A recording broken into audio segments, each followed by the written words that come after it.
Hello everyone, and welcome back to our channel, The Crumbs in the Philippines. If this is your first time watching one of our videos, please consider subscribing and helping us build our subscriber base. That's how we kind of gauge whether or not people are actually engaging with the videos. We do get, our views are not anywhere near what some of the larger channels are getting right now, but we're just going to keep plugging along and hopefully that'll increase over time. As always, we really appreciate you guys that watch our videos on a routine basis. Much appreciated, and it just kind of motivates us to keep going. I mean, we're going to keep making videos regardless, because I'd really want my kids and grandkids to be able to look at this and keep a video record. So today we're going to talk about 5 hacks to improve quality of life in the Philippines. Some of these things I've talked about previously, and some of them are new, and they're just things that you can think about before you move to the Philippines, and even after you're here. These are all things that you can still add to your life and make your life here a little bit easier. Anyway, before we get started, please take a moment to like and share the videos out so that we can let the YouTube algorithm know that to push our videos out to more and more viewers. And with that being said, we'll get right into it. Most of us here in the retired community, which most of our viewers are retired persons that are possibly thinking about retiring in a foreign country, or they've already moved to a foreign country, and they do that for many different reasons. You do it for health reasons, you do it for economic reasons, or just for social reasons. And I know for me, I wanted to come here and completely reinvent my life, and it was kind of a new beginning, a chance to start over and just do things the way that I wanted to do them, away from all of the pressure and stress that I encountered throughout my professional life back in the United States. Where I worked, it wasn't a totally stressful job, but anybody knows that goes to work day in, day out.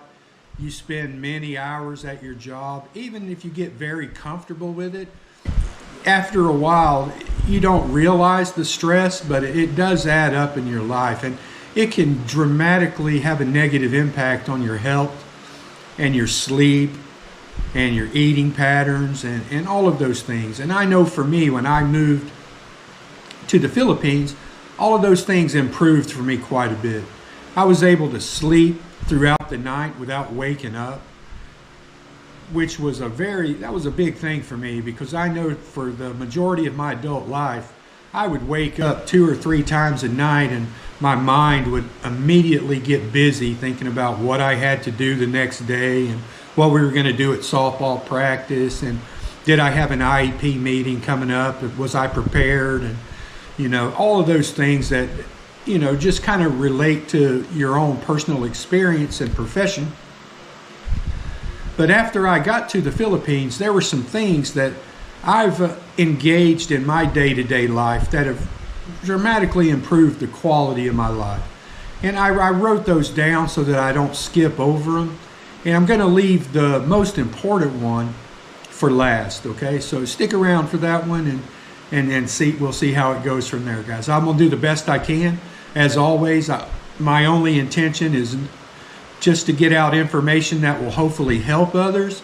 I don't claim to be a professional or be a know-it-all on any subject. I'm far from an expert. The only thing I could even remotely claim to be an expert in would be special education in the state of Missouri, or possibly a high school math, which I taught as well. Okay, so let's get into the list. Just bear with me as I use my readers to glance down at my list. The first thing that would really improve your quality of life is to establish and maintain a stateside address. And hopefully you do that with a person living at that address that you kind of trust. And most people, I'm sure, almost everybody has someone they trust back at home. and an address that they can use as a permanent stateside address. And this is going to come in handy when you're dealing with some institutions that require you to have a stateside address. And also, should you ever need to get replacement credit cards, debit cards, things that just have to be done through the mail. I know for me personally, I use my youngest daughter. She lives in Newport News, Virginia.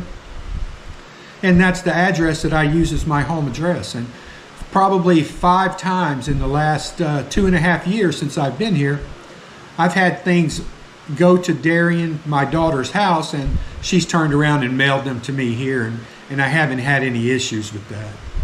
So that's one thing you might consider doing, is establishing yourself with a family member or a very close friend that you trust to handle with your mail, and establish that, because a lot of banking institutions and government agencies will require you to maintain that stateside address where they can physically send things. Okay, the next one is in the area that you eventually settle down here in the Philippines. Look around and find yourself a good GP doctor. I've never seen anyone talk about this before. Everyone talks about health care and the cost of health care and insurance options, and we go in detail in that in an earlier video. But one of the things that I've found is we have a GP doctor that lives and has an office right outside the gate here at Plantation. And I established a relationship with her, and she does all of my checkups, and if I have a headache or I need to get some antibiotics or anything like that, that's a good place to go, and it's very inexpensive.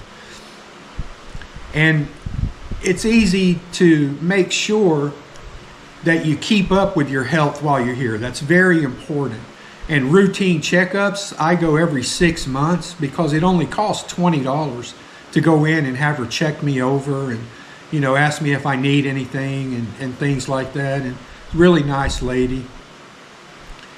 And should anything serious ever come up, she could refer me to the right place as needed. And if ever I got into a situation that was very serious, then hopefully you catch it early enough that you can hop on a plane and make it back to the USA or whatever country you come from.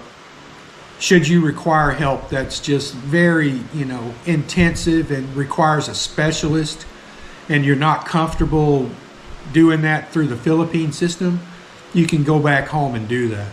So find yourself a good GP. They're all over, and they're very inexpensive, and they'll, get you your medication and the price is very reasonable for those things.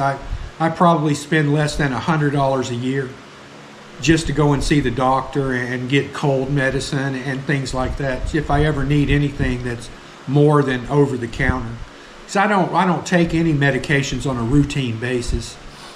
So I'm very lucky and blessed in that respect. But anyway, that's just another really good thing to think about whenever you're in the Philippines or another country as well. Another thing that could drastically improve your quality of life is to find yourself a hobby. You don't want to get yourself into a rut here where you're sitting around all the time, staying in the house, and you kind of get in that routine and you don't get out and get active. It's detrimental to your health. It's detrimental to your mental health. And you get bored very quickly and you become dissatisfied with your life. I know for me, I found YouTube, and making these videos and thinking of topics and places to visit and share with others on YouTube, it takes up quite a bit of time. And it keeps me busy. It keeps my mind busy. And I get to learn new skills along the way. But if YouTube is not your thing, or making videos, there's just a ton of other things that you can do to fill up your free time. And some of the things don't cost any money. If you want to get out and travel, which I like to spend a lot of time traveling as well, but that does incur some cost with it. But some of the other things that you could possibly do would be to teach English to local kids, and you can do that on a volunteer basis at a local school, or you can go to the city park. I know in the city park here, I could go and put a notice up on the bulletin board and say, anyone interested in conversing in English with a native speaker, show up at this time and this day on that date. And you're almost guaranteed to get quite a following up there, and you get to meet some new people, make some friends, and have a positive impact on some of the natives' lives, and kind of improve relations between the native population and expats, and give them an overall positive view of having foreigners in their country. And there's just a myriad of ways that you can volunteer as well. You can coach a local basketball team, softball team, volleyball team. Those opportunities are available everywhere. Basketball is a very popular sport in the Philippines, and I go out to the court and just mess around with some of the local guys that have a team here inside the subdivision, and they play in the subdivision league, and I just coach them a little bit whenever the season is in swing, and teach them some fundamentals and about how to play team defense and those things, and they really appreciate it, and I've made some really good friends that way. But anyway, find yourself a hobby. Don't be stagnant. It'll keep you happy, it'll keep you healthy, and it'll definitely improve relations, and you'll make some very positive impacts on people's lives, including your own. Okay? Another thing that you can do, and this is pretty important. This is something I would recommend that everyone do, and that's sign up and download a quality VPN. And it comes in extremely handy for many, many different reasons. Number one, you can log in through a VPN server on your phone or laptop and communicate with institutions, businesses, banks back in the United States, and they will think that you're in the United States whenever you're conversing with them. And you can also avail services like Netflix, Tubi, Spotify, Pandora, all of those things that are kind of exclusive to your region. They're locked to a region. I know without a VPN, I wouldn't be able to listen to Spotify, which is what I did have on my TV this morning. I was listening to some music. I connect my router through a hotspot on my laptop, and my laptop is connected through the VPN. So the router and Spotify thinks I'm in San Francisco whenever I'm sitting in Lipa City, Philippines. It's just something that I would recommend that everyone do. It will help you tremendously, especially if you're going to, make VoIP or internet phone calls. It'll mask your location and help you quite a bit. And some of the companies that I would recommend, and I've personally used Surfshark and CyberGhost. They're both very economical. When I left the United States, I signed up for a 2-year subscription to Surfshark.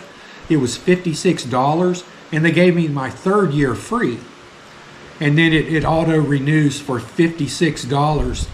After the 3 years, it'll continue to auto renew in 2-year increments, which that's very reasonable. 48 months into $56, that's less than $2 a month for a quality VPN service. And then the last one that I'm going to go into, I've talked about before, and I've gotten a lot of questions and comments on the Schwab account. I have a Charles Schwab debit card that I use exclusively here in the Philippines because they reimburse you at the end of the month for all of your ATM fees that you incur throughout the month. And it's really nice. I end up getting exactly what the exchange rate is. I don't have to pay any penalties, or I don't have to give the bank or anybody else any extra money just for transferring my money to the Philippines. And it's quite convenient. It works in every ATM that I've ever stuck it in, regardless of the bank or the sponsor of the ATM. And the only limitation is that I can only withdraw 50,000 pesos per day.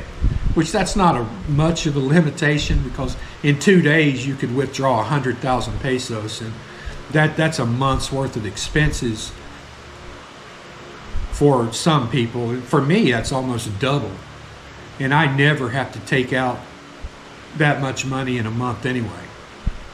Now, I don't use it for point of sale purchases or anything like that.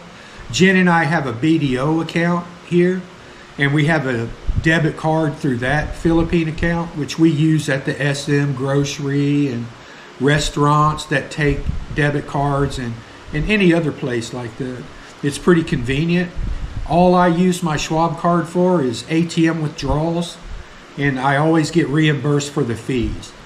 And I'll withdraw the money and then step right over to the machine for BDO, and we'll deposit it directly into our BDO account, and it costs absolutely nothing.